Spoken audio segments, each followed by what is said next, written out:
युक्रेनने जर ब्रिटनने दिलेल्या शस्त्रांनी आमच्यावर हल्ला केला तर आम्ही त्याचे प्रत्युत्तर म्हणून ब्रिटनवर हल्ला करू असा थेट इशारा रशियाकडून देण्यात आलाय। रशियाच्या परराष्ट्र व्यवहार मंत्रालयाच्या प्रवक्त्या मारिया झाखारोवा यांनी हा इशारा दिलाय।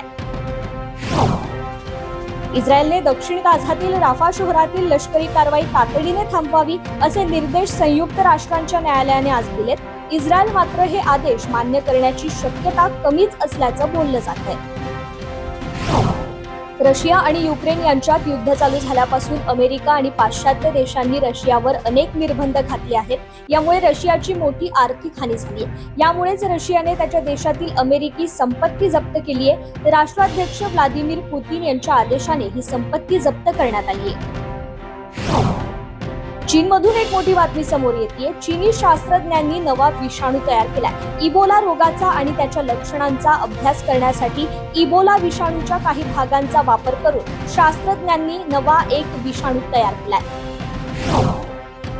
चीनने कोरोना महामारी कशा प्रकारे अमानुषपणे हाताळली याचा भांडाफोड करणाऱ्या महिला पत्रकार झांग येन यांची 4 वर्षांनंतर सुटका करण्यात आली आहे। 13 मे या दिवशी त्यांना सोडण्यात आलं, परंतु त्यांची माहिती नुकतीच त्यांनी स्वतः प्रसारित केली आहे। कोरोनाचे उगमस्थान असलेल्या वुहान शहरात कोरोनाचे सत्य वार्तांकन केल्यावरून झांग यांना अटक करण्यात आली होती। पाकिस्तानच्या खैबर पख्तुवा येथे मार्च महिन्यात झालेल्या एका आत्मघातकी बॉम्ब हल्ल्यात 5 चीनी नागरिकांचा मृत्यू झालाय।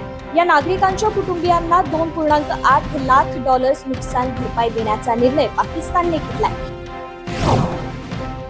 चीन आता मालदीवची तहान भागवत आहे। चीनने 1,500 टन पाण्याची ताजी खेप मालदीवला पाठवली आहे। हे पाणी तिबेटमधील हिमनद्यांमधून आणण्यात आलंय। पाण्याने भरलेली नौका माले येथील चीनचे राजदूत वांग लिक्सिन यांनी मालदीवचे परराष्ट्र मंत्री मुसा जमीर यांच्याकडे सुपूर्द केली आहे। उत्तर पापुआ न्यू गिनियामध्ये भूस्खलन झाल्याची दुर्घटना घडली आहे। गाव भल्या पहाटे साखर झोपेत असतानाच ही दुर्घटना घडली आहे। या दुर्घटनेत 300 लोक मलब्याखाली दबल्याची भीती व्यक्त केली जाते, तर हजारो घरं जमीनदोस्त झाली।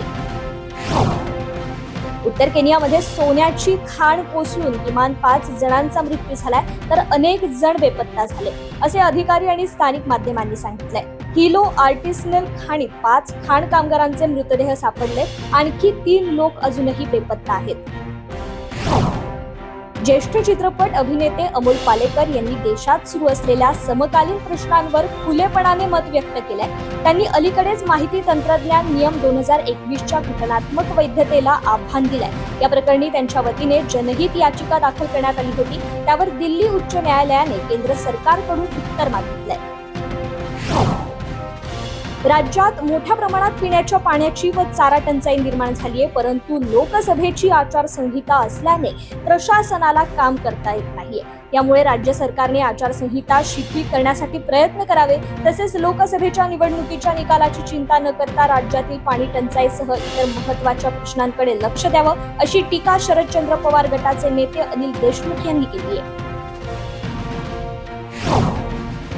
सामाजिक कार्यकर्त्या आणि नर्मदा बचाव आंदोलनाच्या मेधा पाटकर या एका जुन्या प्रकरणात दोषी सिद्ध झाल्या।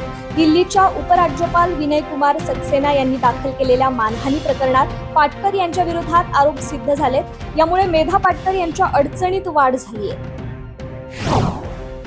भारतीय वंशाची अंतराळवीर सुनीता विल्यम्स पुन्हा एकदा अंतराळात जाण्यासाठी सज्ज झाली आहे। बोईंगच्या स्टार लाइनर स्पेसक्राफ्टमधून सुनीता अंतराळात जाणार आहे। बोईंगच्या स्टार लाइनरचे प्रक्षेपण 1 जून ते 5 जून दरम्यान होऊ शकते।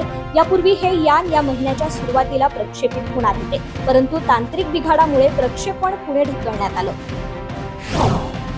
मुलांना सामाजिक माध्यमापासून दूर ठेवणं आवश्यक आहे। सोशल मीडियाचा दीर्घकाळ वापर करणे मुलांसाठी चांगले नाही। सामाजिक माध्यम मुलांसाठी फार धोकादायक आहे, असं विधान एक्सचे सर्वेसर्वा एलॉन मस्क यांनी एका परिषदेत बोलताना केलंय। कोविड-19च्या कठीण परिस्थितीत उत्तम कामगिरी केल्याबद्दल आरोग्य मंत्रालय सिंगापूर यांनी विराज राजेंद्र यादव यांना पदक देऊन नुकतंच सन्मानित केलं। सिंगापूर येथील प्रतिष्ठित रॅफल्स हॉस्पिटल येथे माहिती व तंत्रज्ञान विभागात ते वरिष्ठ कार्यकारी अधिकारी असून कोविडच्या कठीण कालखंडात कामगिरी केल्याबद्दल त्यांना सन्मानित करण्यात आले।